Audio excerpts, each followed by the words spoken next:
अस्सलाम वालेकुम रहमतुल्लाहि वबरकातुहू। 10th स्टैंडर्ड हिंदी के ब्रिज कोर्स में आज दूसरा दिन आप सभी का बहुत बहुत इस्तकबाल है। हमने सिलसिला शुरू किया ब्रिज कोर्स का हिंदी और मराठी मजमून के लिए जमात 8वीं 9वीं और 10वीं।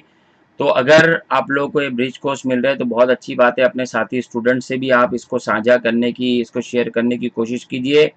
और अगर अब तक आपने मेरे एजुकेशनल यूट्यूब चैनल को सब्सक्राइब नहीं किया है तो बराए मेहरबानी सब्सक्राइब भी कर दे और बेल आइकॉन को क्लिक कर दे ताकि आने वाले हर वीडियोस की अपडेट आपको सबसे पहले मिल सके।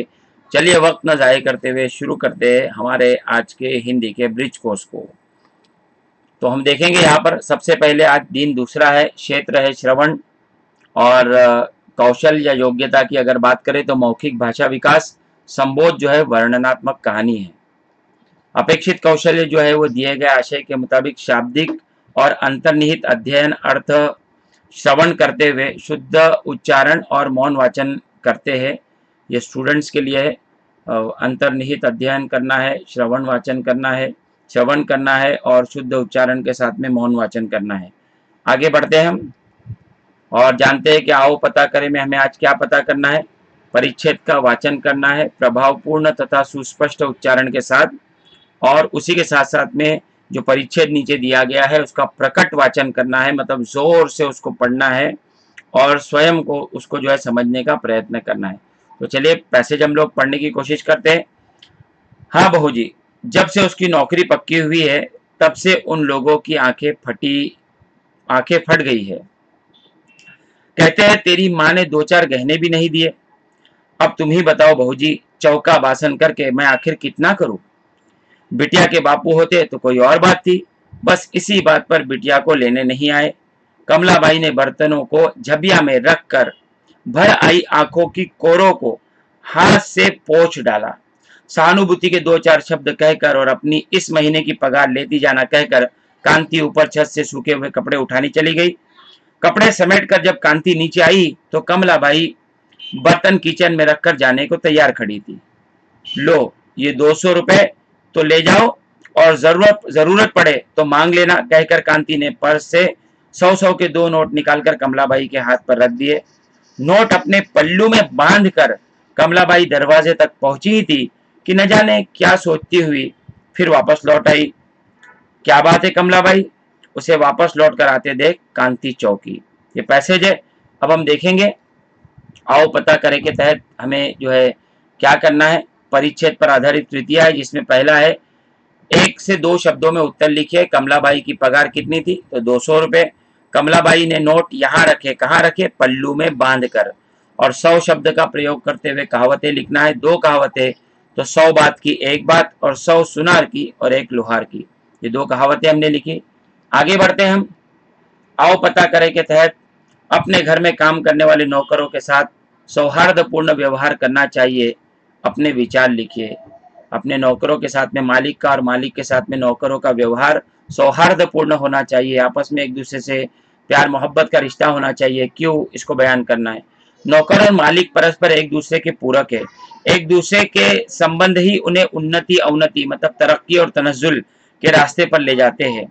प्रेम और सौहार्दपूर्ण व्यवहार रखने वाले नौकर मालिक स्वयं का विकास करने के साथ साथ एक दूसरे के विकास में परस्पर सहायक होते हैं। कहा जाता है कि सुबह से लेकर शाम तक मालिक की सेवा करने वाला नौकर मालिक के प्रत्येक कार्यों की विस्तार पूर्वक जानकारी रखता है। वह जब चाहे उन जानकारियों का दुरुपयोग कर सकता है और यही काम मालिक भी कर सकता है, परंतु हृदय से जुड़े रिश्तों में विश्वास होता है, उसमें विश्वासघात कभी नहीं होता। कई बार यह देखने को मिलता है कि मालिक अपने नौकर को अपने घर के सदस्यों की तरह ही मानता है और घर वालों की तरह उसको भी सम्मान देता है। उसकी इच्छाओं और जरूरतों के बिना उसके बिन कहे ही समझ लेता है। उसकी अच्छी बुरी परिस्थितियों में उसके साथ खड़ा होता है। वह न केवल उसकी आर्थिक सहायता बल्कि सामाजिक मानसिक प्रभावनिक सहायता भी करता है। स्वयं के विकास के साथ साथ सामाजिक व मानवीय मूल्यों के विकास के लिए यह आवश्यक है कि प्रत्येक नौकर और मालिक के बीच सौहार्दपूर्ण व्यवहार होना चाहिए। तो ये हमने पर्सनल रिस्पॉन्स लिखा यहाँ पर। आगे बढ़ते हैं हम। आओ सक्षम बने। अध्यापक छात्रों को इसका प्रकट वाचन करने के बारे में मार्गदर्शन करेगा कि किस तरह से प्रकट वाचन किया जाएगा, जोर से किस तरह से पढ़ा जाएगा और वाचन करते समय शुद्ध उच्चारण, उचित उतार चढ़ाव, हाव भाव मतलब शुद्ध उच्चारण, सही अल्फाज की अदायगी, उचित चढ़ाव और उतार और चढ़ाव जो होता है वो आवाज का, डायलॉग बोलते वक्त, डायलॉग की डिलीवरी करते वक्त, हाव भाव, एक्सप्रेशंस, आरोह अवरोह और विराम चिन्ह, इन तमाम का ख्याल रखते हुए जो है वो पढ़ने की कोशिश करनी है। चलिए आगे बढ़ते हम। आओ अभ्यास करें। आओ अभ्यास करें के तहत जो है रेखांकित शब्दों में विलोम शब्द ढूंढकर लिखना है। कांति को कमला पर विश्वास था, आप देख सकते हैं विश्वास का अपोजिट वर्ड विलोम शब्द हो जाएगा अविश्वास। बड़ी मुश्किल से उसकी आंख लगी, मुश्किल आसान। दुकानदार रमा का परिचित था, परिचित अपरिचित। सोच समझकर व्यय करना चाहिए, व्यय खर्च करना, आय मतलब इनकम, व्यय का हो जाएगा आय।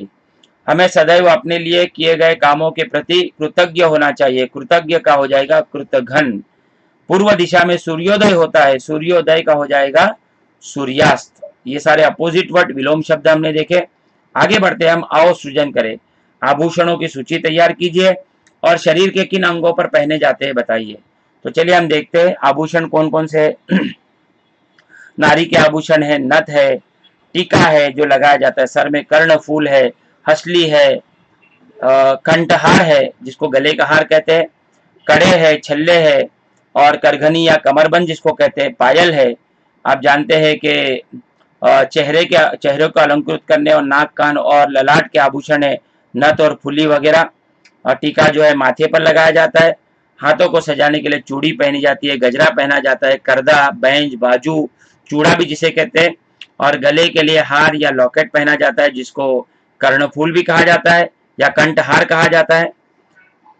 और उंगलियों के लिए जो है वो बिछुआ पहना जाता है या जिसको हम लोग कर्णफूल कहते हैं उंगलियों के लिए, उंगलियों की शोभा बढ़ाने के लिए। कमर की शोभा बढ़ाने के लिए कमरबंद या करघनी कहा जाता है।